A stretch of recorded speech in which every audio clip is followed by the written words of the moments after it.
So guys என்னென்னா ஆர்சியை ஏன்டா பிரித்து போட்டு வச்சுக்கணும் உங்களுக்கு ஒரு கேள்வி இருக்கும்.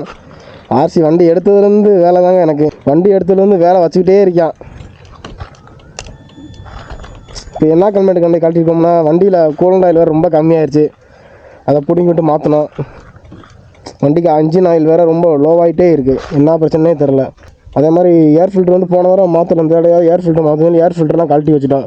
ஏர் ஃபில்ட்ரு கழட்டினதுக்கப்புறம் ஆர்சியோட சவுண்டை பார்க்குறீங்களா? இருங்க சவுண்டை போட்டு காமிக்கிறேன். பாவம் தம்பியை பார்த்தா எனக்கே ரொம்ப கஷ்டமாக இருக்குது.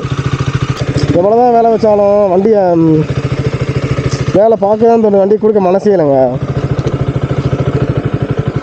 ஃபஸ்ட்டு எடுத்த வண்டியா அதனால் கொடுக்க மனசே இல்லை. வண்டி எடுத்து இதோட 1 இயர் கம்ப்ளீட் ஆக போகுது. 1 இயர் கம்ப்ளீட் ஆனதில் இது வரைக்கும் 3 தடவை ஆயில் மாற்றிருக்கேன். அதோட கூலண்ட் ஆயில் இப்போ தான் ஃபஸ்ட் டைம் ஃபுல்லாக ட்ரை பண்ணி ஊற்றுக்கேன். லெவல் கம்மியாக ஊற்றுவோம். ஆனால் இந்த இடம் ஃபுல்லாக ட்ரை ஆயிடுச்சு கூலண்ட் ஆயில் மாற்றினது.